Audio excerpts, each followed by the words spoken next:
When Air Force Technical Sergeant Leonard Matlovich was buried in 1988, his tombstone read, "When I was in the military, they gave me a medal for killing 2 men and a discharge for loving 1."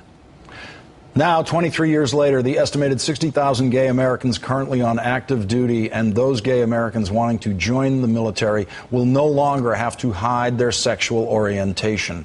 1 minute after midnight, the repeal of Don't Ask, Don't Tell goes into effect nearly 9 months after President Obama signed it into law. The Pentagon says it is fully prepared for the change. 97% of the military has undergone training in the new law, and the military has begun accepting applications from openly gay recruits. The United States Army became the first branch of the armed services to formally end its Don't Ask, Don't Tell policy, sending this announcement.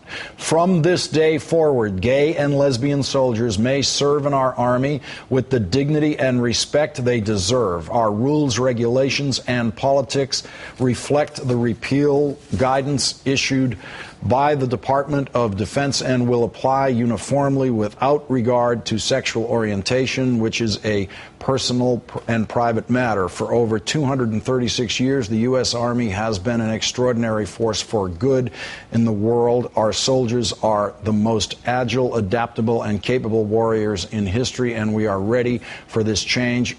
Accordingly, we expect all personnel to follow our values by implementing the repeal fully, fairly, and in accordance with policy guidance. It is the duty of all personnel to treat each other with dignity and respect while maintaining good order and discipline throughout our ranks. Doing so will help the U.S. Army remain the strength of the nation.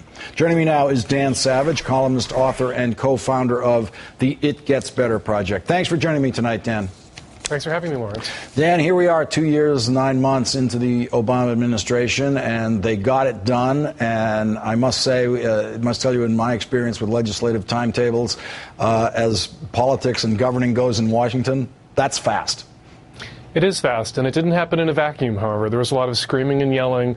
Unlike other Democratic constituencies in the first couple of years of the Obama administration, the LGBT community made it known, was very loud, and held the president's feet to the fire, that we expected action on DADT, action on DOMA, action on ENDA that we didn't see, or there would be consequences. And the Democrats delivered on the president's promises around repealing Don't Ask, Don't Tell after the midterm elections in 2010, when the percentage of the gay vote going to the Republicans jumped and the amount of money coming from gay donors to Democrats and Democratic organizations dropped, because gay and lesbian, bi and trans voters and donors were very dissatisfied with the foot dragging we saw coming out of the White House. And they read the writing on the wall after 2010 and delivered on this. And this is a victory. It's a victory for the White House. They're glad now that they did. Early in the administration, there was talk of pushing the DADT repeal to after 2011, which now we know would have killed it, because once the Republicans took the House, there was no chance.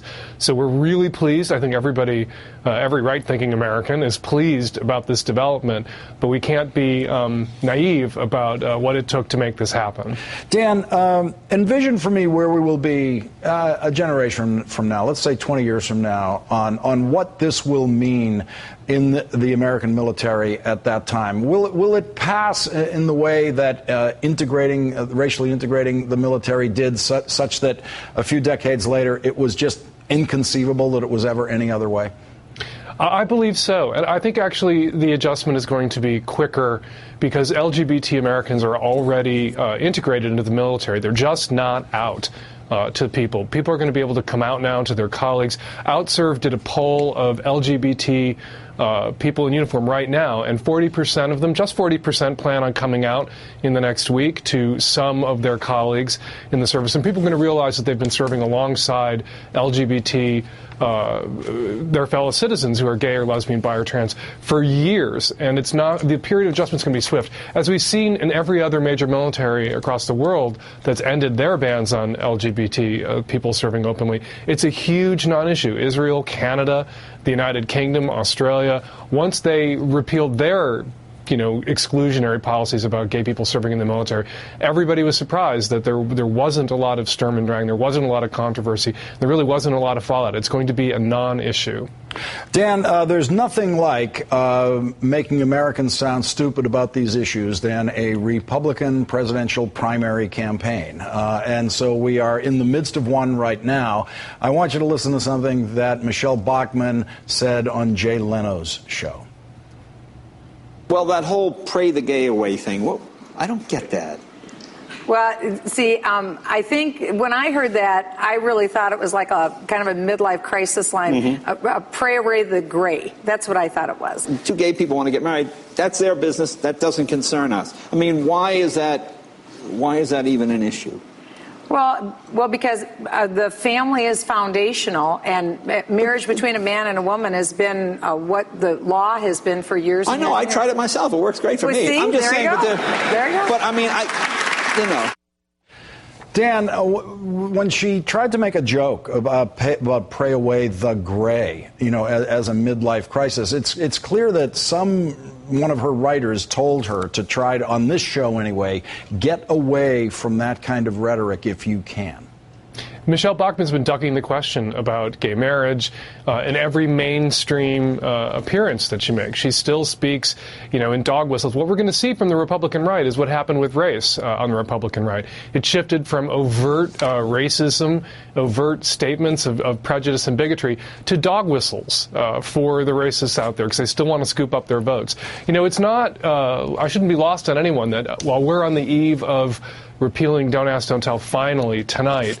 Today, David Cameron, the Prime Minister of Great Britain, Tory, conservative Prime Minister of Great Britain, announced that they are moving to legalize full civil equality for gay people in the United Kingdom by legalizing finally marriage rights for same-sex couples. And, we're seeing from the right here this backpedaling and this hemming and hawing about the inevitable full civil enfranchisement of gay and lesbian Americans. And it's just embarrassing. Bachmann is embarrassing on this issue and so many others. Author and columnist Dan Savage from Chicago tonight, where he kicks off his national college tour for his MTV series on Wednesday. Thanks for joining us tonight, Dan. Thank you for having me. A quick note about tomorrow night's show. We will have an exclusive interview with my buddy Jane Lynch, who's fresh off her duties, of course, as host of the Emmys. We'll also tell you about her new memoir, Happy Accidents. That's tomorrow night on The Last Word.